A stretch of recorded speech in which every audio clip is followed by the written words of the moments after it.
ಓಂ ಶಾಂತಿ. ಮುರಳಿಯ ದಿನಾಂಕ 20/5/2022. ಇಂದಿನ ಮುರಳಿಯಲ್ಲಿ ಶಿವತಂದೆಯವರು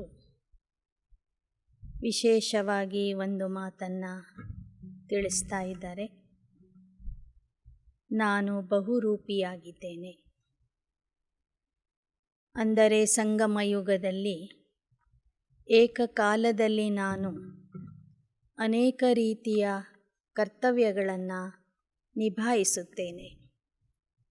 ಒಂದೇ ಸಮಯದಲ್ಲಿ ಭಕ್ತರಿಗೆ, ಜ್ಞಾನಿಗಳಿಗೆ, ಮಕ್ಕಳಿಗೆ ಅವರಿಗೆ ಬೇಕಾದ ರೀತಿಯಲ್ಲಿ, ಅವರಿಗೆ ಬೇಕಾದ ಸಂಬಂಧದಿಂದ ಅನುಭವ ಮಾಡಿಸ್ತೇನೆ. ಅದಕ್ಕಾಗಿಯೇ ಜನ ಆ ಭಗವಂತನಿಗೆ ಸರ್ವವ್ಯಾಪಿ ಅಂತ ಹೇಳಿಬಿಟ್ರು. ವಿಶೇಷವಾಗಿ ಬಾಬಾ ಇಲ್ಲಿ ತಿಳಿಸ್ತಾ ಇದ್ದಾರೆ, ನಾನು ಇಲ್ಲಿ ಬಂದು ಮುರಳಿ ನುಡಿಸುವಾಗಲೂ ಸಹ ಒಂದು ವೇಳೆ ಮಕ್ಕಳು ಪರಮಧಾಮದಲ್ಲಿ ನನ್ನನ್ನು ನೆನಪು ಮಾಡಿದರೆ ಅವರಿಗೆ ಪರಮಧಾಮದಲ್ಲಿಯೇ ನಾನಿದ್ದೇನೆ ಎಂಬ ಅನುಭವ ಮಾಡಿಸ್ತೇನೆ. ಏಕಕಾಲದಲ್ಲಿ ಒಂದು ಕಡೆ ಭಕ್ತರಿಗೆ ಸಾಕ್ಷಾತ್ಕಾರ ಮಾಡಿಸ್ತೀನಿ, ಒಂದು ಕಡೆ ಮಕ್ಕಳಿಗೆ ನನ್ನ ಸಂಘದ ಅನುಭವ ಮಾಡಿಸ್ತೀನಿ, ಮತ್ತೊಂದು ಕಡೆ ಇಲ್ಲಿ ಮುರಳಿನೂ ನುಡಿಸ್ತಾ ಇರ್ತೀನಿ. ಇಲ್ಲಿ ಬಂದು ಮುರಳಿ ನುಡಿಸುವಾಗ ಪರಮಧಾಮ ಖಾಲಿ ಇದೆ ಅಂತ ಯಾರೂ ತಿಳ್ಕೋಬಾರದು. ಮುರಳಿ ನುಡಿಸುವ ಸಮಯದಲ್ಲೂ ಸಹ ಯಾರಾದರೂ ಶಿವಬಾಬವ್ರನ್ನ ಪರಮಧಾಮದಲ್ಲಿ ನೆನಪು ಮಾಡ್ತಾ ಇದ್ದರೆ ಅವರಿಗೂ ನನ್ನ ಸಂಘದ ಅನುಭವ, ನಾನು ಜೊತೆಗಿದ್ದೀನಿ ಎಂಬ ಅನುಭವ, ನನ್ನಿಂದ ಶಕ್ತಿ ಗುಣಗಳ ಪ್ರಾಪ್ತಿಯ ಅನುಭವ ನಾನು ಮಾಡಿಸ್ತಾ ಇರ್ತೀನಿ. ಒಬ್ಬ ಮನುಷ್ಯನೇ, ಒಬ್ಬನೇ ಆದಂತಹ ವ್ಯಕ್ತಿ 10 ಜನರ ಜೊತೆಗೆ ಚೆಸ್ ಆಡ್ತಾನೆ. 10 ಜನರ ಜೊತೆಗೆ ಒಬ್ಬನೇ ಚೆಸ್ ಆಡಬೇಕಾದ್ರೆ ಅವನ ಬುದ್ಧಿ ಎಷ್ಟರ ಮಟ್ಟಿಗೆ ಇರಬಹುದು? ಹಾಗಾದರೆ ಶಿವಬಾಬಾ ಬುದ್ಧಿವಂತರಿಗೂ ಬುದ್ಧಿದಾತ ಅಂದರೆ ಅವನು ಏಕಕಾಲದಲ್ಲಿ ಎಷ್ಟು ಜನರ ಇಚ್ಛೆಗಳನ್ನು ಪೂರ್ಣ ಮಾಡಬಹುದು ಎಂಬುದನ್ನು ನಾವು ಇಲ್ಲಿ ವಿಚಾರ ಮಾಡಬೇಕಾಗ್ತದೆ. ಎಲ್ಲರ ಇಚ್ಛೆಗಳನ್ನು ಪೂರ್ಣ ಮಾಡುವಂತಹ, ಎಲ್ಲರಿಗೂ ಬೇಕಾದ ರೀತಿಯ ಅನುಭವ ಮಾಡಿಸುವಂಥ ಶಕ್ತಿ ಆ ಪರಮಾತ್ಮ ತಂದೆಯಲ್ಲಿ ಇದೆ. मीठे बच्चे, अपने इस जीवन को कौड़ी से हीरे जैसा बनाना है तो समय को सफल करो. अवगुणों को निकालो, खाने पीने सोने में समय बर्बाद मत करो. ಮಧುರ ಮಕ್ಕಳೇ, ತಮ್ಮ ಈ ಜೀವನವನ್ನು ಕೌಡೆಯಿಂದ ವಜ್ರ ಸಮಾನ ಮಾಡಿಕೊಳ್ಳಬೇಕು. ಅದಕ್ಕಾಗಿ ಸಮಯವನ್ನು ಸಫಲ ಮಾಡಿಕೊಳ್ಳಿರಿ. ಅವಗುಣಗಳನ್ನು ತೆಗೆದುಹಾಕಿರಿ. ಊಟ ಮಾಡುವುದು, ತಿಂಡಿ ತಿನ್ನುವುದು, ಮಲಗುವುದರಲ್ಲಿನೇ ನಿಮ್ಮ ಸಮಯವನ್ನು ಹಾಳು ಮಾಡಬೇಡಿ. ಪ್ರಶ್ನೆ: मनुष्यों ने किस एक शब्द से सबको भगवान का रूप समझ लिया? ಮನುಷ್ಯರು ಯಾವ ಒಂದು ಶಬ್ದದ ಕಾರಣದಿಂದ ಪರಮಾತ್ಮನಿಗೆ ಸರ್ವವ್ಯಾಪಿ ಅಂತ ಹೇಳಿಬಿಟ್ರು? ಈ ಪ್ರಪಂಚದಲ್ಲಿ ಇರುವ ಎಲ್ಲ ವಸ್ತುಗಳು, ಪ್ರಾಣಿಗಳು, ವ್ಯಕ್ತಿಗಳು ಪರಮಾತ್ಮನ ರೂಪ ಆಗಿದೆ ಅಂತ ಹೇಳಿಬಿಟ್ರು. उत्तर: बाबा कहता, इस समय मैं बहुरूपी हूँ. ऐसे नहीं, यहाँ जब मुरली चलाता तो परम धाम खाली हो जाता। मुझे तो इस समय बहुत काम करने पड़ते हैं, बहुत सर्विस चलती। बच्चों को, भक्तों को साक्षात्कार कराना पड़ता है। इस समय मैं बहुरूपी हूँ। इसी एक शब्द से मनुष्यों ने कहा, यह सब भगवान के ರೂಪ हैं। ಬಾಬಾ ಹೇಳ್ತಾರೆ, ಸಂಗಮ ಯುಗದಲ್ಲಿ ನಾನು ಬಹುರೂಪಿ ಆಗಿದ್ದೇನೆ. ಇಲ್ಲಿ ಮುರಳಿ ಹೇಳುವಾಗಲೂ ಪರಮಧಾಮದಿಂದ ಅನೇಕರಿಗೆ ಅನುಭವ ಮಾಡಿಸ್ತೀನಿ. ಇಲ್ಲಿ ಬರ್ತೀನಿ ಅಂದರೆ ಪರಮಧಾಮ ಖಾಲಿ ಇರ್ತದೆ ಅಂತ ಅರ್ಥ ಅಲ್ಲ. ಸಂಗಮ ಯುಗದಲ್ಲಿ ಏಕಕಾಲಕ್ಕೆ ನಾನು ಅನೇಕ ಕೆಲಸಗಳನ್ನು ಮಾಡ್ತೀನಿ, ಸೇವೆ ಮಾಡ್ತೀನಿ. ಮಕ್ಕಳಿಗೆ, ಭಕ್ತರಿಗೆ ಸಾಕ್ಷಾತ್ಕಾರ ಮಾಡಿಸ್ತೀನಿ.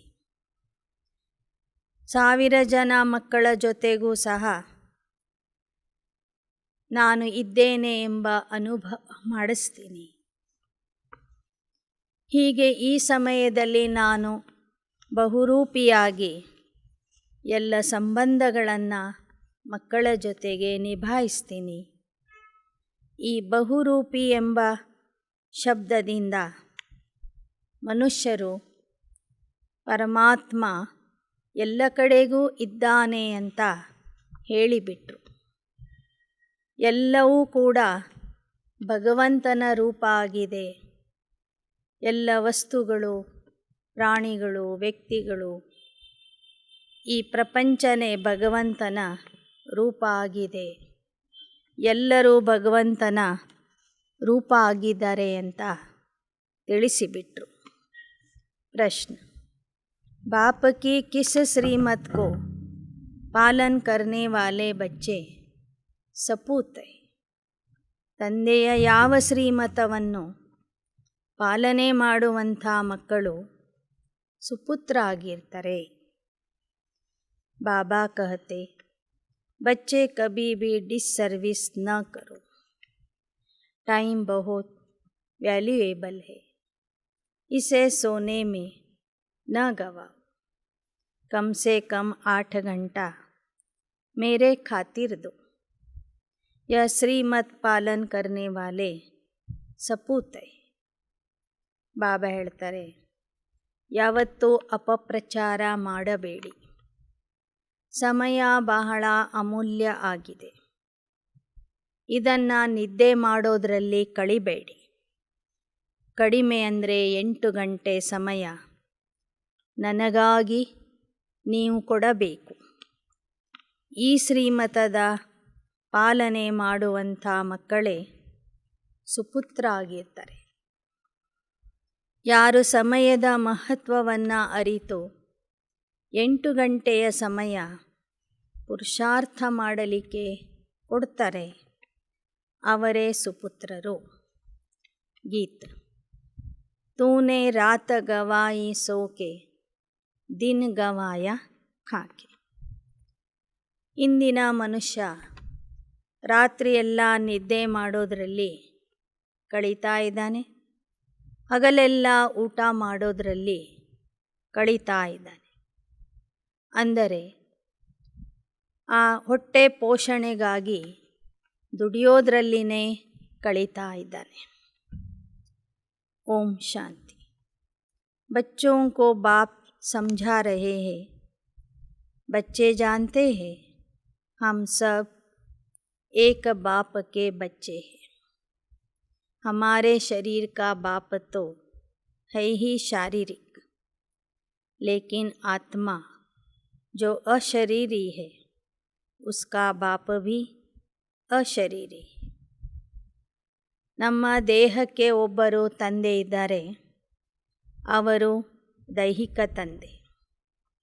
ಒಳಗಿರುವ ಆತ್ಮ ಅಶರೀರಿ ಆಗಿರುವ ಕಾರಣ ಅಶರೀರಿ ಆತ್ಮಗಳ ತಂದೆ ಪರಮಾತ್ಮನೂ ಸಹ ಅಶರೀರಿ ಆಗಿದ್ದಾನೆ ಅಥವಾ ವಿದೇಹಿ ಆಗಿದ್ದಾನೆ. बेहद के बाप से बेहद का सुख का वर्षा मिलता है. अभी शुरू होता है जो त्रेता अंत्य तक चलता है. ಸಂಗಮ ಯುಗದಲ್ಲಿ ನಮಗೆ ಬೇಹದ್ದಿನ ತಂದೆಯಿಂದ ಬೇಹದ್ದಿನ ಆಸ್ತಿ ದೊರೀತಾ ಇದೆ. ಈಗಿಂದಲೇ ಆ ಆಸ್ತಿ ನಮಗೆ ಸಿಗ್ತಾ ಹೋಗ್ತದೆ. ಸಂಗಮ ಯುಗದಲ್ಲೂ ಸಹ ತಂದೆಯಿಂದ ಸುಖ, ಶಾಂತಿ, ಗುಣಗಳು ಮತ್ತು ಶಕ್ತಿಗಳ ಆಸ್ತಿ ಸಿಗ್ತದೆ. ಹಾಗೂ ಭವಿಷ್ಯದ ಸತ್ಯ ತ್ರೇತಾಯುಗದಲ್ಲಿ ಎಲ್ಲ ರೀತಿಯ ಆಸ್ತಿ ಸಿಗುತ್ತೆ. ಸುಖ, ಶಾಂತಿ, ಪವಿತ್ರತೆ, ಆಯುಷ್ಯ, ಆರೋಗ್ಯ, ಭಾಗ್ಯ, ವೈಭವ ಎಲ್ಲವೂ ಸಿಗ್ತದೆ. भविष्य 21 जन्मों की प्रारब्ध के लिए पुरुषार्थ कर रहे. ನೀವೆಲ್ಲ ಮಕ್ಕಳು ಭವಿಷ್ಯದ 21 ಜನ್ಮಗಳ ಸಲುವಾಗಿ 21 ಜನ್ಮಗಳ ಪ್ರಾರಬ್ಧಕ್ಕಾಗಿ ಪುರುಷಾರ್ಥ ಮಾಡ್ತಿದ್ದೀರಿ. फिर बाद में हद का शुरू होता बेहद का पूरा हो जाता है. 21 ಜನ್ಮಗಳವರೆಗೆ ಬೇಹದ್ದಿನ ಆಸ್ತಿ ಸಿಗ್ತದೆ. ನಂತರ ಹದ್ದಿನ ಆಸ್ತಿ ಪ್ರಾರಂಭವಾಗ್ತದೆ. हम बेहद के बाप को याद करते आए हैं आधा कल्प से. हद के बाप से हद का वर्षा, बेहद के बाप से बेहद का वर्षा मिलता है. ಯಾವಾಗ ಬೇಹದ್ದಿನ ತಂದೆ ಕೊಟ್ಟಂಥ ಆಸ್ತಿ ಕಳ್ಕೊಂಡು ಬಿಡ್ತೀವಿ ತ್ರೇತಾಯುಗದ ನಂತರ, ಅಂದಿನಿಂದ ನಾವು ಬೇಹದ್ದಿನ ತಂದೆಯಾದಂತಹ ಪರಮಾತ್ಮನನ್ನು ನೆನಪು ಮಾಡ್ತಾ ಬರ್ತೀವಿ. ಬಾಪ್ ಕಹತೆ ಹಮ್ ಆತ್ಮಾಯೇ ಭಾಯಿ ಭಾಯಿ ತುಮ್ ಸಬ್ ಆಪಸ್ ಮೇ ಬ್ರದರ್ಸ್. जब मनुष्य सृष्टि की रचना रची जाती तो भाई बहन हो जाते. ಬಾಬಾ ಹೇಳ್ತಾರೆ, ನೀವೆಲ್ಲರೂ ಆತ್ಮಿಕ ಸಂಬಂಧದಿಂದ ಸೋದರ ಸೋದರರಾಗಿದ್ದೀರಿ. ಯಾವಾಗ ಮಾನವ ಸೃಷ್ಟಿಯ ರಚನೆ ಆಗ್ತದೆ ಆಗ ನೀವು ಜೀವಾತ್ಮರಾಗ್ತೀರಿ, ದೇಹ ಸಹಿತವಾಗಿ ಪಾತ್ರಧಾರಿಗಳಾಗ್ತೀರಿ. ಆಗ ನೀವು ಸೋದರ ಸೋದರಿ ಆಗ್ತೀರಿ. पीछे फिर परिवार बढ़ता जाता है. काका, चाचा, मामा सब पीछे होते. ಮೊದಲು ಸಂಗಮ ಯುಗದಲ್ಲಿ ಸಹೋದರ ಸಹೋದರಿ ಆಗ್ತೀರಿ. ಸತ್ಯತ್ರೇತಾಯುಗದಲ್ಲಿ ಚಿಕ್ಕದಾದಂಥ ಪರಿವಾರ ಇರ್ತದೆ. ಅಲ್ಲಿ ಮಾವ, ಚಿಕ್ಕಪ್ಪ, ದೊಡ್ಡಪ್ಪ, ಸೋದರ ಮಾವ ಈ ಥರ ಯಾರೂ ಇರೋದಿಲ್ಲ. ದ್ವಾಪರ ಯುಗದಿಂದ ದೇಹಧಾರಿಗಳ ಸಂಬಂಧ ಬೆಳೀತಾ ಹೋಗ್ತದೆ. इस समय बाप रचना रच रहे हैं, बच्चे और बच्चियां हैं, दूसरा कोई संबंध नहीं. ಸಂಗಮ ಯುಗದಲ್ಲಿ ಕೇವಲ ಸಹೋದರ ಸಹೋದರಿಯರ ಸಂಬಂಧ ಇದೆ ವಿನಃ ಇಲ್ಲಿ ಬೇರೆ ಯಾವ ಸಂಬಂಧನೂ ಇಲ್ಲ. ಒಬ್ಬ ತಂದೆ, ನಾವೆಲ್ಲ ಮಕ್ಕಳು, ಸೋದರ ಸೋದರಿಯರು. अभी तुमको नया जन्म मिल गया. जानते हो हम ईश्वरीय संतान शिववंशी ब्रह्मा कुमार कुमारियाँ हैं. ब्रह्मा कुमार कुमारियों का और कोई संबंध नहीं. ಬಾಬಾ ಹೇಳ್ತಾರೆ, ಈಗ ನಾವು ಶಿವವಂಶಿ ಬ್ರಹ್ಮ ಕುಮಾರಿಯರಾಗಿದೆ. ಈ ಸೋದರ ಸೋದರಿಯ ಸಂಬಂಧ ಬಿಟ್ಟರೆ ಇಲ್ಲಿ ನಮಗೆ ಬೇರೆ ಯಾವ ಸಂಬಂಧನೂ ಇಲ್ಲ. ಹಮ್ ಕಹತೆ ಬಾಬಾ ಹಮ್ ಆಪ್ಕೆ. ಬಾಪ್ ಕಹತೆ ಬಚ್ಚೆ भविष्य के लिए पुरुषार्थ करके अपना जीवन हीरे जैसा बनाना है. सारा दिन सिर्फ खाना पीना, रात को सोना और बाप को याद न करना, इससे कोई हीरे जैसा जन्म नहीं मिलेगा. ಬಾಬಾ ಹೇಳ್ತಾರೆ, ಭವಿಷ್ಯಕ್ಕಾಗಿ ನೀವು ಪುರುಷಾರ್ಥ ಮಾಡಿರಿ, ನಿಮ್ಮ ಜೀವನ ವಜ್ರ ಸಮಾನ ಮಾಡಿಕೊಳ್ಳಿ. ಅದನ್ನು ಬಿಟ್ಟು ಇಡೀ ದಿನ ಊಟ ಮಾಡೋದು, ಮಲಗೋದು ಮತ್ತು ರಾತ್ರಿಯೂ ಸಹ ತಂದೆಯನ್ನು ನೆನಪು ಮಾಡದೇ ಇರುವುದೇನಿದೆ ಅದು ವ್ಯರ್ಥ ಆಗಿದೆ ಅಂತ ಹೇಳ್ತಾರೆ ಬಾಬಾ. ಆ ಥರ ಮಾಡೋದ್ರಿಂದ ನಿಮ್ಮ ಜೀವನ ವಜ್ರ ಸಮಾನ ಆಗೋದಿಲ್ಲ. ಬಾಪ್ ಕಹತೆ ಶರೀರ ನಿರ್ವಾಹ ಅರ್ಥ कर्म करते, गृहस्थ व्यवहार में रहते कमल फूल समान बनना है. समझते हैं हम कौड़ी से हीरे जैसा, अर्थात मनुष्य से देवता बन रहे. ತಂದೆ ಹೇಳ್ತಾರೆ, ಶರೀರ ನಿರ್ವಹಣೆಗಾಗಿ ಕರ್ಮ ಮಾಡ್ತಿದ್ರೂ ಗೃಹಸ್ಥ ವ್ಯವಹಾರದಲ್ಲಿ ಇದ್ದು ನೀವು ಕಮಲ ಪುಷ್ಪದ ಸಮಾನ ಇರಬೇಕು.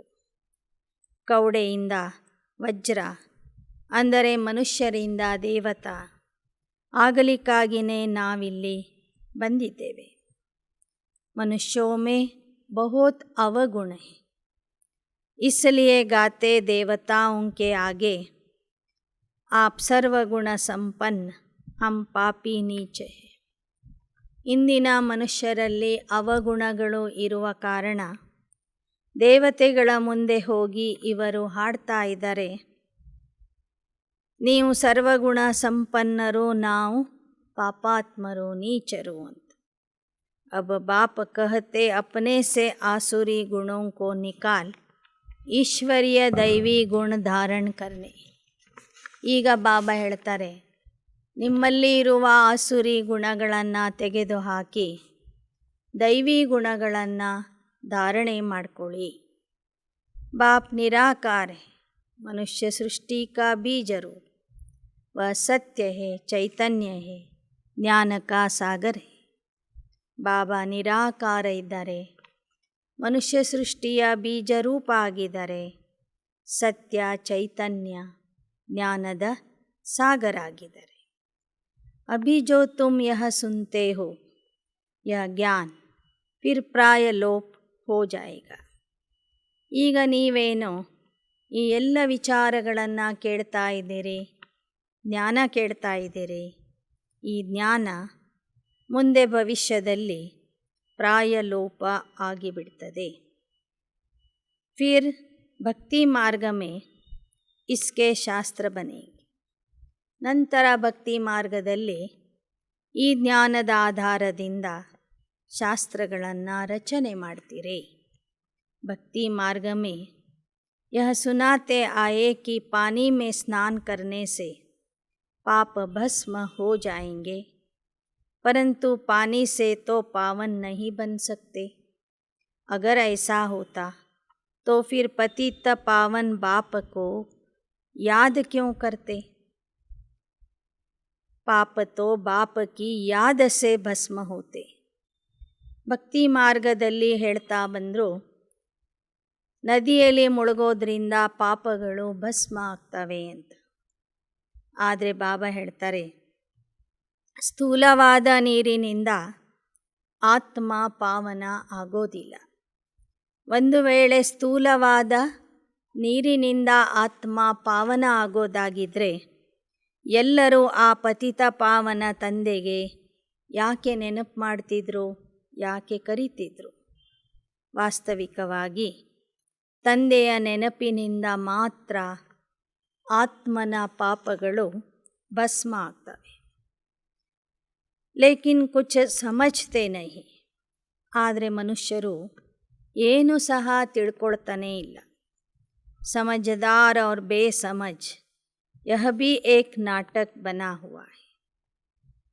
ತಿಳುವಳಿಕೆ ಹೀನರು ಮತ್ತು ತಿಳುವಳಿಕೆ ಉಳ್ಳವರ ಪಾತ್ರ ಯಾವ ಯಾವ ಸಮಯದಲ್ಲಿ ನಡೀತದೆ ಅನ್ನೋದು ಈ ಸೃಷ್ಟಿ ನಾಟಕದಲ್ಲಿ ನಿಗದಿಯಾಗಿದೆ. ಈ ನಾಟಕದ ಪಾತ್ರಧಾರಿಗಳಾಗಿ ಯಾರು ನಾಟಕದ ಬಗ್ಗೆ ತಿಳ್ಕೊಳ್ಳೋದಿಲ್ಲ ಅವರಿಗೆ ತಿಳುವಳಿಕೆ ಹೀನರು, ಅಜ್ಞಾನಿಗಳು ಅಂತ ಹೇಳಲಾಗ್ತದೆ. हिस्ट्री जोग्राफी को न जानना, उनको बेसमझ कहेंगे ना। अभी तुम जानते हो, बाबा ने अपना परिचय दिया कि मैं आया हूँ तुमको हीरे जैसा बनाने।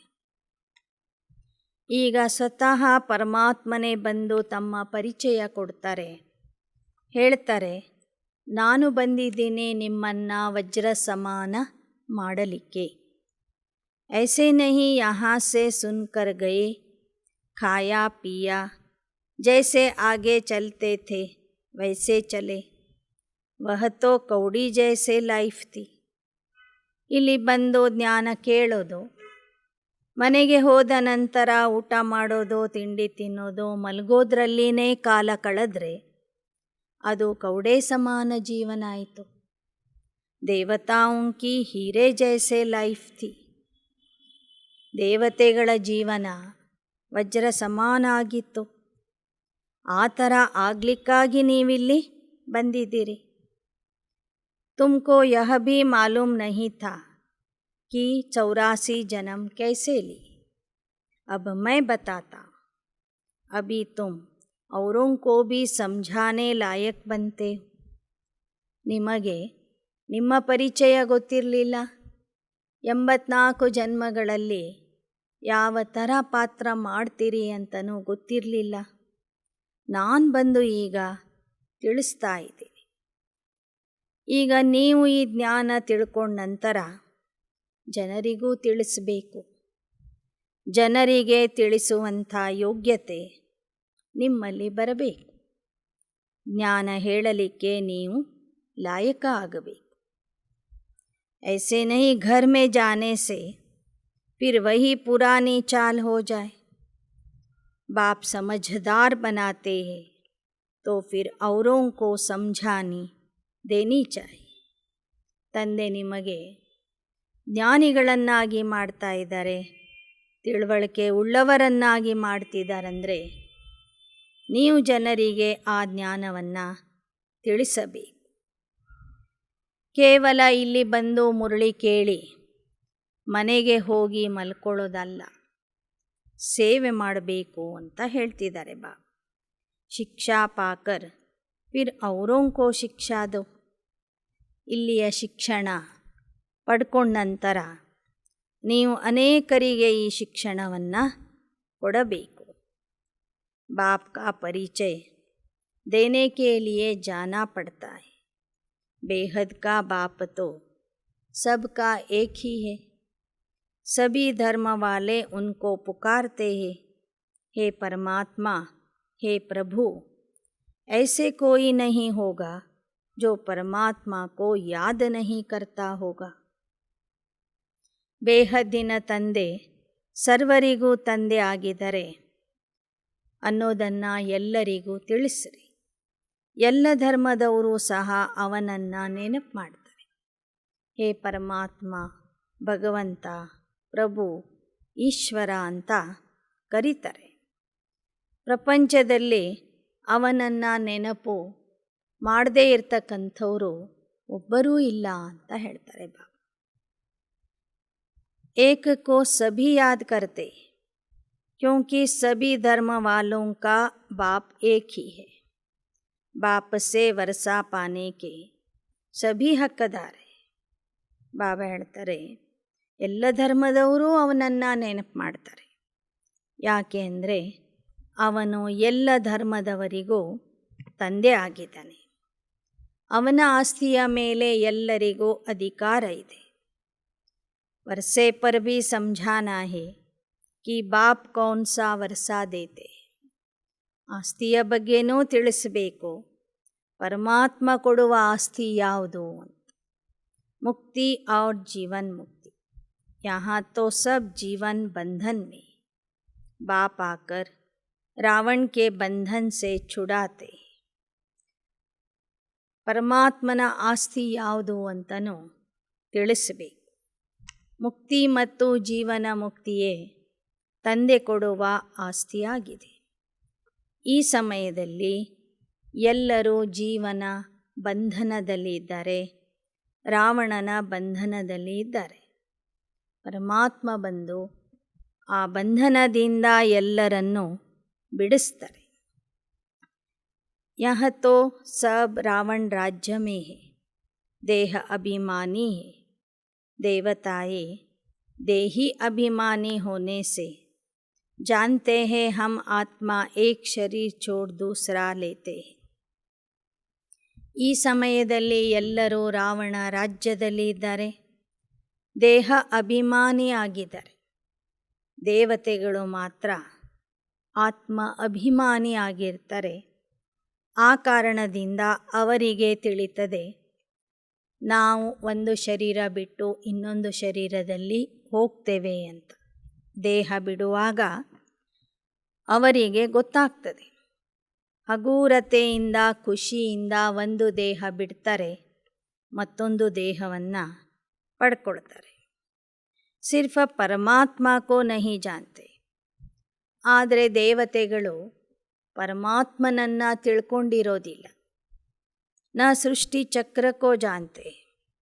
ಸೃಷ್ಟಿ ಚಕ್ರದ ಬಗ್ಗೆನೂ ಜ್ಞಾನ ಅವರಿಗೆ ಗೊತ್ತಿರೋದಿಲ್ಲ. ತ್ರಿಕಾಲದರ್ಶಿ ತೋ ಸಿರ್ಫ ತುಮ್ ಬ್ರಾಹ್ಮಣ ಹಿ ಬಂತೆ. ಸಂಗಮ ಯುಗದ ಬ್ರಾಹ್ಮಣರು ಮಾತ್ರ ನೀವು ತ್ರಿಕಾಲದರ್ಶಿಗಳು ಆಗಿದ್ದೀರಿ. ಬಾಬಾ ನಿಮ್ಮನ್ನು ತ್ರಿಕಾಲದರ್ಶಿಯನ್ನಾಗಿ ಮಾಡಿದ್ದಾರೆ. जब देवताएं त्रिकालदर्शी नहीं तो उनकी वंशावली भी त्रिकालदर्शी नहीं होते. उनमें यह ज्ञान नहीं रहता तो फिर दूसरों में यह कहाँ से आएगा. देने वाला भी एक ही. ದೇವತೆಗಳೇ ತ್ರಿಕಾಲದರ್ಶಿ ಆಗಿರೋದಿಲ್ಲ ಅಂದರೆ ಅವರ ವಂಶದಲ್ಲಿ ಬರುವಂತಹ ಇತರ ದೇವತೆಗಳು, ದ್ವಾಪರ ಕಲಿಯುಗದ ಮನುಷ್ಯರು, ಅವರಿಗೂ ತ್ರಿಕಾಲ ಜ್ಞಾನ ಗೊತ್ತಿರೋದಿಲ್ಲ. ಯ ಸಹಜ ಜ್ಞಾನ ದೇನೆ ವಾಲಾ ಏಕ ಹಿ. ಮತ್ತೆ ತ್ರಿಕಾಲದ ಜ್ಞಾನ ಕೊಡಲಿಕ್ಕಾಗಿ ಪರಮಾತ್ಮನೇ ಬರಬೇಕಾಗ್ತದೆ. ಅವನೊಬ್ಬನೇ ಈ ಸಹಜ ರಾಜಯೋಗದ ಜ್ಞಾನ ಮತ್ತು ಸೃಷ್ಟಿಯ ತ್ರಿಕಾಲ ಜ್ಞಾನ ಬಂದು ಕೊಡ್ತಾನೆ. देवी देवता धर्म का शास्त्र भी तो होना चाहिए. ड्रामा अनुसार उन्हों को फिर शास्त्र बनाने पड़ते. ದ್ವಾಪರ ಯುಗದಲ್ಲಿ ದೇವತಾ ಧರ್ಮದ ಶಾಸ್ತ್ರಗಳನ್ನು ಭಕ್ತರು ನಾಟಕದ ಅನುಸಾರವಾಗಿ ರಚನೆ ಮಾಡ್ತಾರೆ. ಯಾಕೆ ಅಂದರೆ ಅಲ್ಲಿಯವರೆಗೆ ಯಾವ ಶಾಸ್ತ್ರ ಗ್ರಂಥಗಳು ಇರೋದಿಲ್ಲ. ದ್ವಾಪರ ಯುಗದಿಂದ ಭಕ್ತಿ ಮಾರ್ಗದಲ್ಲಿ ಶಾಸ್ತ್ರಕಾರರು ಅಥವಾ ಭಕ್ತರು ದೇವತಾ ಧರ್ಮದ ಶಾಸ್ತ್ರ ಅಂಥೇಳಿ ಭಗವದ್ಗೀತೆಯ ರಚನೆ ಮಾಡ್ತಾರೆ. ಗೀತಾ, ಭಾಗವತ್ ಆದಿ ಸಬ್ ಐಸೆ ಹಿ ಫಿರ್ ಬನೆ. ಭಗವದ್ಗೀತೆ, ಭಾಗವತ, ಮಹಾಭಾರತ, ರಾಮಾಯಣ ಈ ಎಲ್ಲ ಗ್ರಂಥಗಳು ಸಹ ಮತ್ತೆ ಈ ಕಲ್ಪದಲ್ಲಿ ಹೇಗೆ ರಚನೆ ಮಾಡಿದರೋ ಹಾಗೇ ರಚನೆ ಮಾಡ್ತಾರೆ. ಗ್ರಂಥ भी ऐसा बनेंगे. अभी ग्रंथ कितना बड़ा हो गया है, नहीं तो इतना छोटा हाथ से लिखा हुआ था. ಸಿಖ್ ಧರ್ಮದ ಗ್ರಂಥವೂ ಸಹ ಮೊದಲು ಸಣ್ಣ ಆಕಾರದಲ್ಲಿ ಇತ್ತು, ಈಗ ನೋಡಿದರೆ ಎಷ್ಟೊಂದು ದೊಡ್ಡದಾಗಿ ಮಾಡಿದ್ದಾರೆ. ಫಿರ್ ವೃದ್ಧಿ ಮೇಲಾಯಾ ಹೇ, ಯಹ ಭಿ ಐಸೆ ಹೇ. ಗುರುನಾನಕನ ಬೋಧನೆಗಳನ್ನು ಮತ್ತೆ ಮತ್ತೆ ಸೇರಿಸ್ತಾ ಆ ಗ್ರಂಥವನ್ನು ಮತ್ತೆ ವೃದ್ಧಿ ಮಾಡಿದ್ದಾರೆ. ಹಾಗೆಯೇ ಭಾರತೀಯರ ಶಾಸ್ತ್ರಗಳು, ಗ್ರಂಥಗಳು ಸಹ ಮೂಲತಃ ಸಣ್ಣ ಆಕಾರದಲ್ಲಿ ಇದ್ದಿದ್ದನ್ನು ಅನೇಕರು ತಮ್ಮ ವಿಚಾರಗಳು, ಅಭಿಪ್ರಾಯಗಳನ್ನು ಬರಿತಾ ಬರಿತಾ ಆ ಶಾಸ್ತ್ರಗಳನ್ನು ವೃದ್ಧಿ ಮಾಡಿದ್ದಾರೆ. ಫಿರ್ ಉನ್ಕೋ ಶಾರ್ಟ್ ಕಿಯಾ ಜಾತಾ ಹೈ. ಬಾಬಾ ಬಂದು ಮತ್ತೆ ಎಲ್ಲ ವೇದ, ಶಾಸ್ತ್ರ, ಪುರಾಣಗಳ ಸಾರವನ್ನು ಸಂಕ್ಷಿಪ್ತವಾಗಿ 2 ಅಕ್ಷರ ಮೇ ಕಹತೆ, 2 ಅಕ್ಷರದಲ್ಲಿ ಅದನ್ನು ತಿಳಿಸ್ತಾರೆ. ಮನ್ ಮನಾಭವ. मैं तुमको सब ವೇದೋ ಶಾಸ್ತ್ರೋं का ಸಾರ ಸಮझಾತಾ. ಭಕ್ತಿಯ ಪ್ರಾರಂಭದಲ್ಲಿ ಎಲ್ಲ ಗ್ರಂಥಗಳು ಭಗವದ್ಗೀತೆ ಎಲ್ಲ ಚಿಕ್ಕ ಚಿಕ್ಕ ರೂಪದಲ್ಲಿ ಇರ್ತವೆ. ನಿಧಾನಕ್ಕೆ ಅದನ್ನು ವಿಸ್ತಾರ ಮಾಡ್ತಾ ಹೋಗ್ತಾರೆ. ಕೊನೆಗೆ ಮತ್ತೆ ಬಾಬಾ ಬಂದು ಎಲ್ಲವನ್ನು ಸಾರ ರೂಪದಲ್ಲಿ ತಿಳಿಸಿಕೊಡ್ತಾರೆ. ಮನ್ಮನಾ ಭವ ಮಧ್ಯಾಜೀ ಭವ ಅಂತ. ತುಮಕೋ सब वेदों शास्त्रों का सार समझाता हूँ. जरूर नाम तो लेना पड़ेगा ना. फलाने शास्त्र में यह है, वह कोई धर्म का ಶಾಸ್ತ್ರ नहीं. ಆದರೆ ಉದಾಹರಣೆ ಹೇಳುವಾಗ ಬಾಬಾ ಆ ಗ್ರಂಥದ ಅಥವಾ ಶಾಸ್ತ್ರದ ಹೆಸರನ್ನು ಹೇಳ್ತಾರೆ. ಭಾಗವತದಲ್ಲಿ ಈ ಥರ ಇದೆ, ಮಹಾಭಾರತದಲ್ಲಿ ಈ ಥರ ಇದೆ, ರಾಮಾಯಣದಲ್ಲಿ ಈ ಥರ ಇದೆ ಅಂತ. ವಾಸ್ತವಿಕವಾಗಿ ಆ ಎಲ್ಲ ಶಾಸ್ತ್ರಗಳು ದೇವತಾ ಧರ್ಮದ ಶಾಸ್ತ್ರಗಳೇ ಅಲ್ಲ. ಕೇವಲ ಭಗವದ್ಗೀತೆ ಮಾತ್ರ ದೇವತಾ ಧರ್ಮದ ಧರ್ಮಶಾಸ್ತ್ರ ಆಗಿದೆ. बाकी वह किस धर्म के शास्त्र है कब सिद्ध नहीं कर सकते. ಉಳಿದ ಗ್ರಂಥಗಳು ಶಾಸ್ತ್ರಗಳೆಲ್ಲ ಭಕ್ತಿ ಮಾರ್ಗದ ಶಾಸ್ತ್ರಗಳಾಗಿವೆ, ಹಿಂದೂ ಧರ್ಮದ ಶಾಸ್ತ್ರಗಳಾಗಿವೆ. ಆದರೆ ಧರ್ಮಶಾಸ್ತ್ರಗಳಲ್ಲ ಅವು. ಭಗವದ್ಗೀತೆಯ ಮರಿಗಳು ಆಗಿವೆ. ಭಾರತ್ ಕಾ ಶಾಸ್ತ್ರ ಏಕ ಹಿ ಗೀತಾ ಹೈ, सर्वशास्त्र शिरोमणि. जिस गीता से बाप आकर भारत को स्वर्ग बनाते. ಭಾರತದ ಧರ್ಮಶಾಸ್ತ್ರ, ದೇವತಾ ಧರ್ಮದ ಧರ್ಮಶಾಸ್ತ್ರ ಭಗವದ್ಗೀತೆ ಆಗಿದೆ. ಅದರ ಮಹತ್ವವನ್ನು ನೀವೀಗ ತಿಳ್ಕೊಂಡಿದ್ದೀರಿ. ಆ ಗೀತಾ ಜ್ಞಾನದಿಂದ ಪರಮಾತ್ಮ ಈ ಭಾರತವನ್ನು ಸ್ವರ್ಗ ಮಾಡ್ತಾರೆ. भारत के शास्त्र को मान बहुत मिलता है, परंतु गीता का भगवान कौन था उनको न जानने के कारण झूठा कसम उठाते हैं. ಭಾರತದ ಈ ಧರ್ಮಶಾಸ್ತ್ರ ಆಗಿರುವಂತಹ ಭಗವದ್ಗೀತೆಗೆ ಬಹಳಷ್ಟು ಗೌರವ ಇದೆ, ಮಾನ್ಯತೆ ಇದೆ.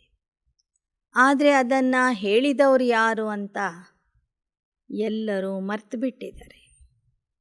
ಅದನ್ನು ತಿಳ್ಕೊಳ್ಳದೇ ಇರುವ ಕಾರಣ ಕೃಷ್ಣನಿಗೆ ಪರಮಾತ್ಮ ಅಂತ ತಿಳಿದು ನ್ಯಾಯಾಲಯದಲ್ಲಿ ಪ್ರತಿಜ್ಞೆ ಮಾಡುವಾಗ ಭಗವಂತನಿಗೆ ಸಾಕ್ಷಿಯಾಗಿ ಇಟ್ಕೊಂಡು ನಾನು ಪ್ರತಿಜ್ಞೆ ಮಾಡ್ತೀನಿ ಅಂತ ಜನ ಹೇಳ್ತಾ ಇದ್ದಾರೆ. ಭಗವಾನ್ ನೇ ತೋ ಐಸೆ ಕಹಾ ನಹಿ ಕಿ ಮೈ ಸರ್ವವ್ಯಾಪಿ ಹೂಂ. ಪ್ರತಿಜ್ಞೆ ಮಾಡೋರು ಹೇಳ್ತಾರೆ ಪರಮಾತ್ಮನಿಗೆ ಹಾಜಿರ್ ನಾಜಿರ್ ಅಂತ ತಿಳ್ಕೊಂಡು ನಾನು ಪ್ರತಿಜ್ಞೆ ಮಾಡ್ತೀನಿ ಅಂತ. ಆದರೆ ಪರಮಾತ್ಮ ಆ ಥರ ನಾನು ಸರ್ವವ್ಯಾಪಿ ಆಗಿರೋದಿಲ್ಲ ಅಂತ ಹೇಳ್ತಾನೆ. ಸರ್ವವ್ಯಾಪಿ ಆಗಿದ್ದೇನೆ ಅಂತ ಎಲ್ಲೂ ಹೇಳಿಲ್ಲ. ಬಚ್ಚೇನೇ ಪ್ರಶ್ನೆ ಪೂಛಾ, शिव बाबा जब इधर आते हैं मुरली चलाते तो क्या परम धाम में भी है.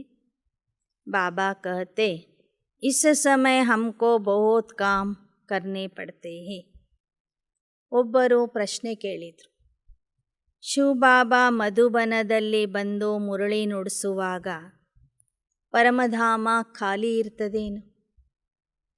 ಬಾಬಾ ಹೇಳ್ತಾರೆ ಪರಮಧಾಮ ಖಾಲಿ ಇದ್ರೂ ನಾನು ಏಕಕಾಲದಲ್ಲಿ ಅನೇಕ ಕಾರ್ಯಗಳನ್ನು ಮಾಡ್ತೀನಿ. ಯಾವ ಮಕ್ಕಳು ನನ್ನನ್ನು ಪರಮಧಾಮದಲ್ಲಿ ನೆನಪು ಮಾಡ್ತಾರೆ ಅವರಿಗೆ ನಾನು ಅದೇ ಥರದ ಅನುಭವ ಮಾಡಿಸ್ತೀನಿ. बच्चों को भक्तों को साक्षात्कार कराता, बहुत सर्विस चलती. इस समय मैं बहुरूपी अक्षर से मनुष्यों ने समझा सब उनके रूप है. ಈ ಸಮಯದಲ್ಲಿ ನಾನು ಬಹುರೂಪಿ ಆಗಿದ್ದೇನೆ. ಈ ಒಂದು ಅಕ್ಷರದಿಂದ ಮನುಷ್ಯರು ತಿಳ್ಕೊಂಡಿದ್ದಾರೆ ಈ ಜಗತ್ತಿನಲ್ಲಿ ಇರುವ ಎಲ್ಲ ವಸ್ತುಗಳು ಪರಮಾತ್ಮನ ರೂಪ ಆಗಿದೆ ಅಂಥೇಳಿ, ಪರಮಾತ್ಮನ ಸ್ವರೂಪ ಆಗಿದೆ. ಮಾಯಾ ಉಲ್ಟಾ ಲಟ್ಕಾ ದೇತಿ ಫಿರ್ ಬಾಪ್ ಸುಲ್ಟಾ ಬನಾತೆ. ಹೀಗೆ ಮಾಯೆ ಮನುಷ್ಯರನ್ನು ಉಲ್ಟಾ ಮಾಡಿಬಿಡ್ತದೆ. ಬಾಬಾ ಬಂದು ಸೀದಾ ಮಾಡ್ತಾರೆ. अब बाप पुरुषार्थ करा रहे, कोई मनुष्य ऐसा पुरुषार्थ करा न सके जो तुमको बाप करा रहे. ಹೀಗೆ ಮುಕ್ತಿ ಜೀವನ್ ಮುಕ್ತಿಗೆ ಹೋಗುವ ಪುರುಷಾರ್ಥ ತಂದೆ ಮಕ್ಕಳಿಂದ ಮಾಡಿಸ್ತಾ ಇದ್ದಾರೆ. ಬೇರೆ ಯಾವ ದೇಹಧಾರಿಗಳು ಇಂತಹ ಪುರುಷಾರ್ಥವನ್ನು ಜನರಿಂದ ಮಾಡಿಸೋದಿಲ್ಲ. ಬಾಪ್ कहते जो सपूत बच्चे होंगे वही बाप के मददगार बन सर्विस करें, वह कभी डिसर्विस नहीं करेंगे. अगर कोई डिसर्विस करते हैं तो गोया अपनी करते. बाबा कहते मीठे बच्चे यह टाइम बहुत वैल्यूएबल, तुम भविष्य 21 जन्म के लिए कमाई करते. ಬಾಬಾ ಹೇಳ್ತಾರೆ, ಸುಪುತ್ರರು ಎಂದು ಅಪಪ್ರಚಾರ ಮಾಡೋದಿಲ್ಲ. ಅಪಪ್ರಚಾರದಿಂದ ಅವರ ಹೆಸರೇ ಕೆಟ್ಟೋಗ್ತದೆ ವಿನಃ ತಂದೆಗೆ ಯಾವುದೇ ರೀತಿಯ ನುಕ್ಸಾನ ಆಗೋದಿಲ್ಲ. ಅದಕ್ಕೆ ಬಾಬಾ ಹೇಳ್ತಾರೆ, ಸಂಗಮ ಯುಗದ ಈ ಸಮಯ ಬಹಳ ಅಮೂಲ್ಯ ಆಗಿದೆ. ಏಕೆಂದರೆ ನೀವು ಭವಿಷ್ಯದ 21 ಜನ್ಮಕ್ಕಾಗಿ ಇಲ್ಲಿ ಪ್ರಾಪ್ತಿ ಮಾಡ್ಕೊಳ್ತಾ ಇದ್ದೀರಿ, ಕಮಾಯಿ ಮಾಡ್ಕೊಳ್ತಾ ಇದ್ದೀರಿ. ಕಿತನಿ ಭಾರಿ ಕಮಾಯಿ है तो उसमें लग जाना चाहिए. जैसे गवर्नमेंट की सर्विस में 8 घंटा रहते, बाबा भी कहते मेरे खातिर 8 घंटा दो. रात को सोकर अपना समय बर्बाद मत करो. ಅಂಥ ಭಾರಿ ಸಂಪಾದನೆಯ ಸಲುವಾಗಿ ನೀವೆಷ್ಟು ಪುರುಷಾರ್ಥ ಮಾಡಬೇಕು, ಬಾಬವ್ರನ್ನ ನೆನಪು ಮಾಡಬೇಕು. ಹೇಗೆ ಸರ್ಕಾರದ ಸೇವೆಯನ್ನು 8 ಗಂಟೆಗಳ ಸಮಯ ಮಾಡ್ತೀರಿ, ಹಾಗೆ ನಿಮ್ಮ ಪ್ರಾಪ್ತಿಗಾಗಿ ನೀವು 8 ಗಂಟೆಗಳ ಸಮಯ ಪುರುಷಾರ್ಥ ಮಾಡಲಿಕ್ಕೆ ಕೊಡಬೇಕು. ರಾತ್ರಿ ಹಗಲು ನಿದ್ದೆ ಮಾಡೋದರಲ್ಲಿ ಸಮಯ ಕಳಿಬಾರ್ದು. ದಿನ ರಾತ್ ಕಮಾಯಿ ಕರ್ನಿ. ಹಗಲು ರಾತ್ರಿನೂ ಸಹ ನೀವು ನಿಮ್ಮ ಪ್ರಾಪ್ತಿಗಾಗಿ, ಭವಿಷ್ಯದ ಸಂಪಾದನೆಗಾಗಿ ಪುರುಷಾರ್ಥ ಮಾಡಬೇಕು. मनुष्य जब धंधे पर जाते हैं तो पहले मंदिर के सामने हाथ जोड़कर फिर दुकान पर जाते, लौटते समय फिर भूल जाते, घर याद आ जाता है, वह भी अच्छा है, परंतु अर्थ कुछ भी नहीं जानते. ಲೌಕಿಕದಲ್ಲಿ ಮನುಷ್ಯರು ಉದ್ಯೋಗ ವ್ಯಾಪಾರ ನೌಕರಿಗೆ ಹೋಗುವಾಗ ಮಧ್ಯದಲ್ಲಿ ಎಲ್ಲಾದರೂ ದೇವಸ್ಥಾನ ಕಂಡರೆ ಅಲ್ಲಿ ಕೈ ಜೋಡಿಸಿ ನಮಸ್ಕಾರ ಮಾಡಿ ಮುಂದೆ ಹೋಗ್ತಾರೆ. ಆದರೆ ವಾಪಸ್ ಬರುವಾಗ ಮರ್ತು ಬಿಡ್ತಾರೆ. ಬಾಬಾ ಹೇಳ್ತಾರೆ, ಅಷ್ಟಾದರೂ ಮಾಡ್ತಾರಲ್ಲ. ಕೆಲಸಕ್ಕೆ ಹೋಗುವಾಗ ಪರಮಾತ್ಮನ ಸ್ಮರಣೆ ಮಾಡಿ ನಮಸ್ಕಾರ ಮಾಡಿ ಹೋಗ್ತಾರೆ. ಆದರೆ ಪರಮಾತ್ಮ ಯಾರು, ಅವನಿಂದ ನಮಗೇನು ಸಿಗುತ್ತೆ ಅನ್ನೋದು ಕುಚ್ ಬಿ ನಹಿ ಜಾನ್ತೆ, ಅದು ಏನು ಸಹ ಅವರಿಗೆ ಗೊತ್ತೇ ಇಲ್ಲ. बच्चों को कलकत्ते में बहुत अच्छी रीति समझाना चाहिए. काली माता का वहाँ बड़ा मान है. बंगाली लोगों की रस्म रिवाज अपनी होती. ಕಲ್ಕತ್ತಾದಲ್ಲಿ ಮಕ್ಕಳು ಹೋಗಿ ಬಹಳ ಚೆನ್ನಾಗಿ ಸೇವೆ ಮಾಡಬೇಕು. ಒಳ್ಳೆಯ ರೀತಿಯಿಂದ ಜ್ಞಾನವನ್ನು ತಿಳಿಸಬೇಕು. ಅಲ್ಲಿ ಕಾಳಿದೇವಿಯ ಪೂಜೆ ಬಹಳ ಪ್ರಮಾಣದಲ್ಲಿ, ಹೆಚ್ಚು ಪ್ರಮಾಣದಲ್ಲಿ ನಡೀತದೆ. ಕಾಳಿದೇವಿಗೆ ಬಹಳ ಮಾನ್ಯತೆ ಕೊಡ್ತಾರೆ. ಬಂಗಾಲಿ ಜನರ ರೀತಿ ಪದ್ಧತಿಗಳೇ ಸ್ವಲ್ಪ ಬೇರೆ ಇವೆ. ब्राह्मणों को मछली ज़रूर खिलाते, बड़े आदमी अपने तालाब बनाकर फिर उसमें मछलियाँ पालते हैं, तो ब्राह्मणों को भी वह खिलाएंगे. ಬಂಗಾಲ ಪ್ರಾಂತದ ಬ್ರಾಹ್ಮಣರು ಸಹ ಮೀನುಗಳನ್ನು ತಿಂತಾರೆ, ಬರುವಂಥವ್ರಿಗೂ ತಿನ್ನಿಸ್ತಾರೆ. ದೊಡ್ಡ ದೊಡ್ಡ ಶ್ರೀಮಂತರು ತಮ್ಮದೇ ಆದ ಒಂದು ಸರೋವರ ಮಾಡಿಕೊಂಡು ಅದರಲ್ಲಿ ಮೀನುಗಳನ್ನು ಸಾಕಿ ಬೆಳೆಸಿ ಆ ಮೀನುಗಳನ್ನು ಬರುವಂಥ ಬ್ರಾಹ್ಮಣರಿಗೆ, ಅತಿಥಿಗಳಿಗೆ ತಿನ್ನಿಸ್ತಾರೆ. ಅಭಿ ತುಮ್ ಪಕ್ಕೆ ವೈಷ್ಣವ್ ಬಂತೆ ಹೋ, विष्णुपुरी में चलते हो, ऐसे नहीं वहाँ 4 भुजा वाले मनुष्य होंगे. लक्ष्मी नारायण को विष्णु कहा जाता, 2 भुजा उनकी 2 उनकी. तुम महालक्ष्मी की पूजा करते हो, वास्तव में विष्णु की करते हो. दोनों है ना, परंतु इस समय महिमा माता उनकी. ಬಾಬಾ ಹೇಳ್ತಾರೆ, ನೀವು ಮಕ್ಕಳು ಮಾತ್ರ ಈಗ ಪಕ್ಕಾ ವೈಷ್ಣವ ಆಗಿದ್ದೀರಿ, ಶುದ್ಧ ಆಹಾರವನ್ನು ಸ್ವೀಕರಿಸ್ತೀರಿ.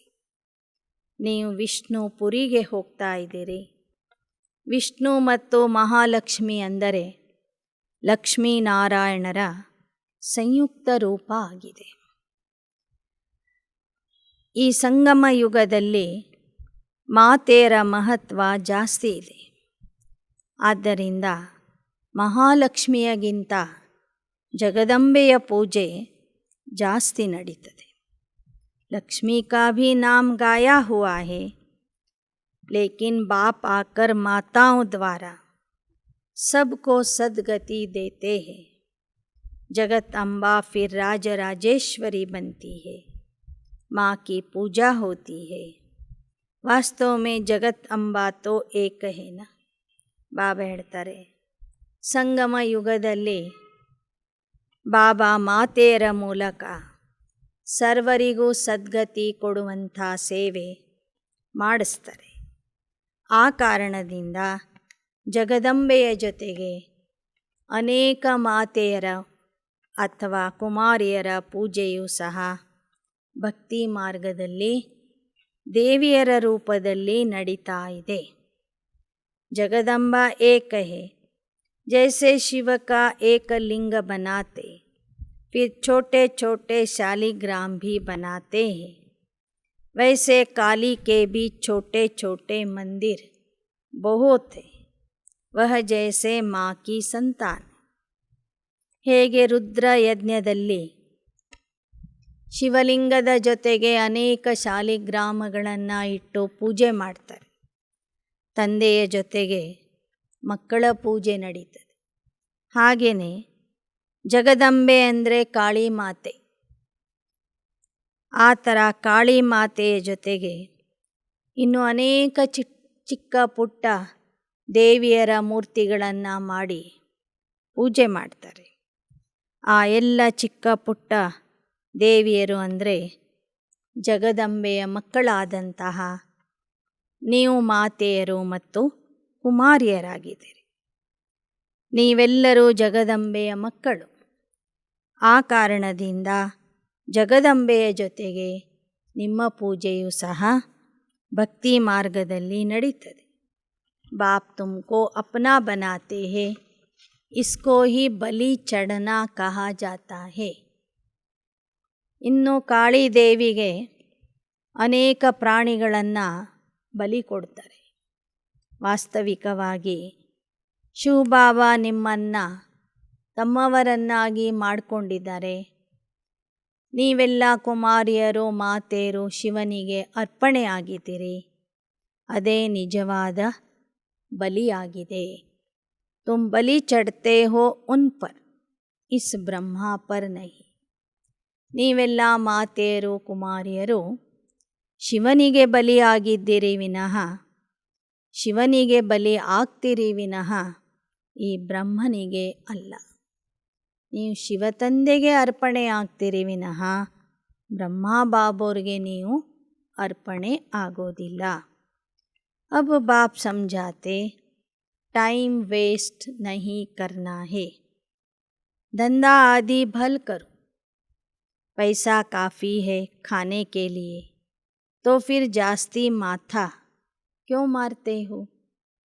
हाँ, शिव बाबा के यज्ञ में देते हो तो जैसे विश्व की सेवा में लगाते हो. बाबा कहेंगे सेंटर्स बनाओ जहाँ यह बच्चियाँ मनुष्य को देवता बनाने का रास्ता बता. ಬಾಬಾ ಹೇಳ್ತಾರೆ, ಸಂಗಮ ಯುಗದ ಸಮಯ ಬಹಳ ಅಮೂಲ್ಯ ಆಗಿದೆ. ಈ ಸಮಯವನ್ನು ನೀವು ವ್ಯರ್ಥವಾಗಿ ಕಳಿಬಾರದು. ಭಲೆ ನಿಮ್ಮ ಉದ್ಯೋಗ ವ್ಯಾಪಾರನೂ ಮಾಡಿರಿ, ಆದರೆ ಹೆಚ್ಚಿನ ಗಮನ ಪುರುಷಾರ್ಥಕ್ಕೆ ಕೊಡಬೇಕು. ಯಾರ ಹತ್ತಿರ ಸಾಕಷ್ಟು ಹಣ ಇದೆಯೋ ಅವರು ಮತ್ತೆ ಹಣ ಗಳಿಸೋದಕ್ಕಾಗಿ ಸಮಯವನ್ನು ಕೊಡಬಾರದು, ಸಮಯವನ್ನು ವ್ಯರ್ಥ ಮಾಡಬಾರದು.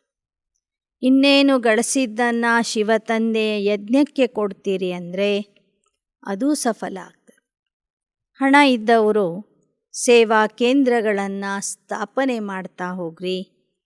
ಅಲ್ಲಿ ಕುಮಾರಿಯರು ಇದ್ದು ಮನುಷ್ಯರನ್ನು ದೇವತಾ ಮಾಡುವ ಸೇವೆ ಮಾಡ್ತಾರೆ. ಮನುಷ್ಯರಿಂದ ದೇವತಾ ಆಗುವ ಮಾರ್ಗ ತೋರಿಸ್ತಾರೆ. बहुतों का कल्याण हो जाएगा. बाप कहते लाख करोड़ कमाओ परंतु काम ऐसा करो जिससे भारत पावन बने, एवर हेल्दी बने. ನೀವು ಒಂದು ಸೇವಾ ಕೇಂದ್ರವನ್ನು ಸ್ಥಾಪನೆ ಮಾಡಿಕೊಟ್ರೆ ಆ ಕೇಂದ್ರದಿಂದ ಅನೇಕ ಆತ್ಮರ ಕಲ್ಯಾಣ ಆಗ್ತದೆ. ಬಾಬಾ ಹೇಳ್ತಾರೆ, ಭಲೇ ಲಕ್ಷ ಲಕ್ಷ ಹಣ ಗಳಿಸ್ರಿ, ಕೋಟಿ ಕೋಟಿ ಹಣ ಗಳಿಸ್ರಿ, ಆದರೆ ಅದರಿಂದ ಈ ಭಾರತವನ್ನು ಸ್ವರ್ಗ ಮಾಡುವಂಥ ಕೆಲಸ ಮಾಡಿರಿ. ಭಾರತವನ್ನು ಪಾವನ ನಿರೋಗಿ ಭಾರತವನ್ನಾಗಿ ಮಾಡುವಂಥ ಸೇವೆಗೆ ಆ ಹಣವನ್ನು ಖರ್ಚು ಮಾಡಿರಿ. वहाँ भी अभी की प्रारब्ध तुम भोगते हो, तुम्हारा एक एक पैसा हीरे समान है, इनसे भारत ಸ್ವರ್ಗ बनता है. ಭವಿಷ್ಯದ ಪ್ರಾರಬ್ಧಕ್ಕಾಗಿ ನೀವು ಈಗ ಪುರುಷಾರ್ಥ ಮಾಡ್ತಿದ್ದೀರಿ. ಇಲ್ಲಿ ಮಾಡಿದ್ದನ್ನು ಅಲ್ಲಿ ಪಡ್ಕೊಳ್ತೀರಿ. ನಿಮ್ಮ ಒಂದೊಂದು ಪೈಸೆಯೂ ಸಹ ವಜ್ರ ಸಮಾನ ಆಗಿದೆ.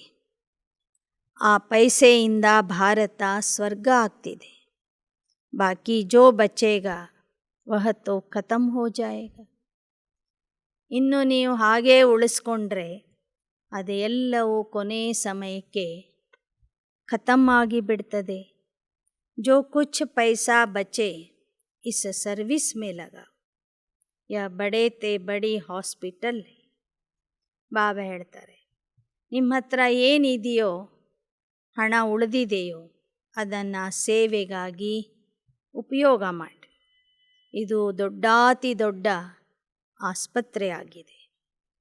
ಕೈ ಗರೀಬ್ ಬಚ್ಚೆ ಕಹತೆ ಹಮ್ 8 ಆನಾ ದೇತೆ, ಮಕಾನ್ ಮೇ ಈಟ್ ಲಗಾ ದೋ. हम जानते हैं यहाँ से मनुष्य एवर हेल्दी बनेगी, यहाँ तो ढेर आएंगे, क्यों ऐसे लगेगी जो कब नहीं देखी हो. तो कितनी खुशी रहनी चाहिए कि हम क्या से क्या बनते. ಇನ್ನು ಬಡವರು ತಮ್ಮ 1 ರೂಪಾಯಿ 8 ಆಣೆಯನ್ನು ಬಾಬನ ಮನೆ ಕಟ್ಟಿಸ್ಲಿಕ್ಕೆ ಕೊಡ್ತಾರೆ. ಯಾಕೆ ಅಂದರೆ ಅವರಿಗೂ ತಿಳಿದಿದೆ ಈ ಸೇವಾ ಕೇಂದ್ರದಿಂದ ಅನೇಕರಿಗೆ ಆರೋಗ್ಯ ಭಾಗ್ಯ ಸಿಗಲಿದೆ ಅಂತ. ಮುಂದೆ ರಾಶಿ ರಾಶಿ ಜನ ಬಾಬನ ಮನೆಗೆ ಬರೋರಿದ್ದಾರೆ, ಸರತಿಯಲ್ಲಿ ನಿಲ್ಲೋರಿದ್ದಾರೆ. ಅಂಥ ಒಂದು ಸೇವಾ ಕೇಂದ್ರವನ್ನು ನಾವು ಸ್ಥಾಪನೆ ಮಾಡ್ತೀವಿ ಅಂದರೆ ನಮ್ಮಲ್ಲಿ ಎಷ್ಟು ಖುಷಿ ಇರಬೇಕು. ಬಾಬನ ಮನೆಯಿಂದ ಎಷ್ಟು ಆತ್ಮರ ಕಲ್ಯಾಣ ಆಗ್ತದೆ. ಕಲ್ಯಾಣ ಮಾಡಲಿಕ್ಕೆ ನಾವು ನಿಮಿತ್ತ ಆಗ್ತೀವಂದರೆ ನಾವು ಎಲ್ಲಿಂದ ಎಲ್ಲಿಗೆ ಹೋಗ್ತಿದ್ದೀವಿ, ಏನಿದ್ದವರು ಏನು ಆಗ್ತಿದ್ದೀವಿ ಎಂಬುದನ್ನು ವಿಚಾರ ಮಾಡಿರಿ. बाप तो निराकार ज्ञान का सागर है, वह इस रथ में प्रवेश करते तो बच्चों को बहुत रहम दिल बनना चाहिए. बाबा निराकार ಜ್ಞಾನ ಸಾಗರ ಆಗಿದ್ದಾರೆ. ಬ್ರಹ್ಮಾರವರ ರಥದಲ್ಲಿ ಪ್ರವೇಶ ಮಾಡ್ತಾರೆ. ಶಿವಬಾಬಾ ಎಷ್ಟು ದಯಾಸಾಗರ ಆಗಿದ್ದಾರೆಯೋ ಅಷ್ಟೇ ನೀವು ಮಕ್ಕಳು ಸಹ ದಯಾಹೃದಯಿ ಆಗಬೇಕು. अपने पर भी और दूसरों पर भी रहम करना चाहिए. ದಯಾಹೃದಯಿಗಳಾಗಿ ನಿಮ್ಮ ಮೇಲೇನೂ ದಯೆ ತೋರಿಸ್ಕೊಳ್ಳಿ, ಅನ್ಯರ ಮೇಲೆ ಜನರ ಮೇಲೇನೂ ದಯೆ ತೋರಿಸಿರಿ. अच्छा, मीठे मीठे सिकी लधे बच्चों प्रति माता पिता बाप दादा का याद प्यार और गुड मॉर्निंग. रूहानी बाप की रूहानी बच्चों को नमस्ते. रूहानी बच्चों की रूहानी बाप दादा को याद प्यार, गुड मॉर्निंग और नमस्ते नमस्ते नमस्ते. धारणೆಗಾಗಿ मुख्यांशಗಳು. भारत को पावन बनाने की सेवा में अपना तन मन धन सफल करना है. पैसे को हीरा समझ स्वर्ग बनाने की सेवा में लगाना है, व्यर्थ नहीं गवाना है. ಭಾರತವನ್ನು ಪಾವನ ಮಾಡುವಂತಹ ಸೇವೆಯಲ್ಲಿ ತಮ್ಮ ತನು ಮನ ಧನವನ್ನು ಸಫಲ ಮಾಡಿಕೊಳ್ಳಬೇಕು. ನಿಮ್ಮ ಒಂದೊಂದು ಪೈಸೆಯೂ ಸಹ ವಜ್ರ ಅಂತ ತಿಳಿದು ಸ್ವರ್ಗ ಸ್ಥಾಪನೆಯ ಕಾರ್ಯಕ್ಕೆ ಅದನ್ನು ತೊಡಗಿಸಬೇಕು, ವ್ಯರ್ಥವಾಗಿ ಕಳಿಬಾರದು. ಎರಡನೇದು, भविष्य 21 जन्मों की प्रारब्ध बनाने के लिए दिन रात कमाई जमा करनी है. समय बर्बाद नहीं करना है. शरीर को भूलने का पुरुषार्थ करना है. ಭವಿಷ್ಯ 21 ಜನ್ಮದ ಪ್ರಾರಬ್ಧವನ್ನು ಪಡಿಬೇಕಾದರೆ ಸಂಗಮ ಯುಗದಲ್ಲಿ ಹಗಲು ರಾತ್ರಿ ಪುರುಷಾರ್ಥ ಮಾಡಬೇಕು, ಸಂಪಾದನೆ ಮಾಡಿಕೊಳ್ಳಬೇಕು. ಸಮಯವನ್ನು ಹಾಳು ಮಾಡಬಾರದು. ದೇಹವನ್ನು ಮರೆಯುವ ಪುರುಷಾರ್ಥ ಮಾಡಬೇಕು. वरदान. अकाल तख्त सो दिल तख्त नशीन बन, स्वराज्य के नशे में रहने वाले प्रकृति जीत माया जीत भव. ಅಕಾಲ ಸಿಂಹಾಸನಧಾರಿ ಸೋ ತಂದೆಯ ಹೃದಯ ಸಿಂಹಾಸನಧಾರಿಯಾಗಿ ಸ್ವರಾಜ್ಯದ ನಶೆಯಲ್ಲಿ ಇರಬೇಕು. ಪ್ರಕೃತಿ ಜೀತ ಮಾಯಾಜೀತ ಆಗಬೇಕು. ಅಕಾಲ್ ತಖ್ತ ನಶೀನ್ ಆತ್ಮ सदा रूहानी नशे में रहती है. जैसे राजा बिना नशे के राज्य नहीं चला सकता, ऐसे आत्मा यदि स्वराज्य के नशे में नहीं तो कर्म इंद्रियों रूपी प्रजा पर राज्य नहीं कर सकती. इसलिए अकाल तख्त नशीन सो दिल तख्त नशीन बनो और इसी रूहानी नशे में रहो तो कोई भी विघ्न व समस्या आपके सामने आ नहीं सकती है. ಅಕಾಲ ಸಿಂಹಾಸನಧಾರಿ ಆತ್ಮ ಸದಾ ಆತ್ಮಿಕ ನಶೆಯಲ್ಲಿ ಇರುತ್ತಾರೆ. ಹೇಗೆ ರಾಜ ತನ್ನ ರಾಜ್ಯದ ನಶೆಯಲ್ಲಿ ಇದ್ದರೆ ಮಾತ್ರ ರಾಜ್ಯವನ್ನು ಆಳ್ತಾನೆ. ತಾನು ರಾಜ ಎಂಬ ನಶೆಯಲ್ಲಿ ಇರ್ತಾನೆ. ಹಾಗೆ ಸ್ವರಾಜ್ಯ ಅಧಿಕಾರಿ ಮಕ್ಕಳು ಸ್ವರಾಜ್ಯದ ನಶೆಯಲ್ಲಿ ಇದ್ದರೆ ಮಾತ್ರ ಕರ್ಮ ಇಂದ್ರಿಯ ರೂಪಿ ಪ್ರಜೆಗಳ ಮೇಲೆ ರಾಜ್ಯ ಆಳ್ತಾರೆ. ಆದ್ದರಿಂದ ಮೊದಲು ಅಕಾಲ ತಖ್ತ ನಶೀನ್ ಅಂದರೆ ಆತ್ಮ ನೀವು ಸ್ವರಾಜ್ಯ ಅಧಿಕಾರಿ ಆಗಿರಿ. ಆಗ ತಂದೆಯ ಹೃದಯ ಸಿಂಹಾಸನ ಅಧಿಕಾರಿ ಆಗ್ತೀರಿ. ಸ್ವರಾಜ್ಯ ಅಧಿಕಾರಿ ಭವಿಷ್ಯದ ವಿಶ್ವ ರಾಜ್ಯ ಅಧಿಕಾರಿ ಎಂಬ ನಶೆಯಲ್ಲಿ ಯಾರು ಇರ್ತಾರೆ ಅವರ ಮುಂದೆ ವಿಘ್ನಗಳು ಸಮಸ್ಯೆಗಳು ಬರೋದಿಲ್ಲ. ಪ್ರಕೃತಿ और ಮಾಯಾವಿ ವಾರ್ ನಹಿ ಕರ್ ಸಕ್ತೆ. ಅವರ ಮೇಲೆ ಪ್ರಕೃತಿ ಆಗಲಿ ಮಾಯೆಯಾಗಲಿ ಆಕ್ರಮಣ ಮಾಡೋದಿಲ್ಲ. ತೋ ತಖ್ತ ನಶೀನ್ ಬನನ ಅರ್ಥಾತ್ ಸಹಜ ಪ್ರಕೃತಿ ಜೀತ್ ಮಾಯಾ ಜೀತ ಬನನ.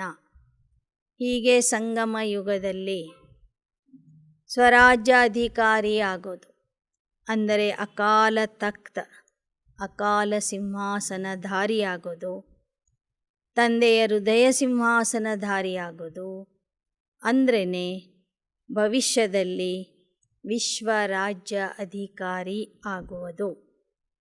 ಯಾರು ಸಂಗಮ ಯುಗದಲ್ಲಿ ಅಕಾಲ ಸಿಂಹಾಸನಧಾರಿಯಾಗಿರ್ತಾರೆ ಮತ್ತು ಪರಮಾತ್ಮನ ಹೃದಯ ಸಿಂಹಾಸನಧಾರಿಯಾಗಿರ್ತಾರೆ ಅವರು ಸಹಜವಾಗಿಯೇ ಪ್ರಕೃತಿ ಜೀತ ಮತ್ತು ಮಾಯಾಜೀತ ಆಗ್ತಾರೆ. अच्छा स्लोगन. संकल्पों की सिद्धि प्राप्त करनी है तो आत्मशक्ति की उड़ान भरते रहो. ಸಂಕಲ್ಪಗಳ ಸಿದ್ಧಿಯ ಪ್ರಾಪ್ತಿ ಮಾಡ್ಕೋಬೇಕಾದ್ರೆ ಆತ್ಮಶಕ್ತಿಯಿಂದ ಹಾರ್ತಾ ಇರಬೇಕು. ಯಾವ ಮಕ್ಕಳು ಆತ್ಮಿಕ ಶಕ್ತಿಯಿಂದ ಸದಾ ಹಾರುವ ಕಲೆಯಲ್ಲಿ ಹಾರ್ತಾ ಇರ್ತಾರೆ ಅವರ ಎಲ್ಲ ಸಂಕಲ್ಪಗಳು ಸಿದ್ಧಿಯಾಗ್ತವೆ. ಓಂ ಶಾಂತಿ.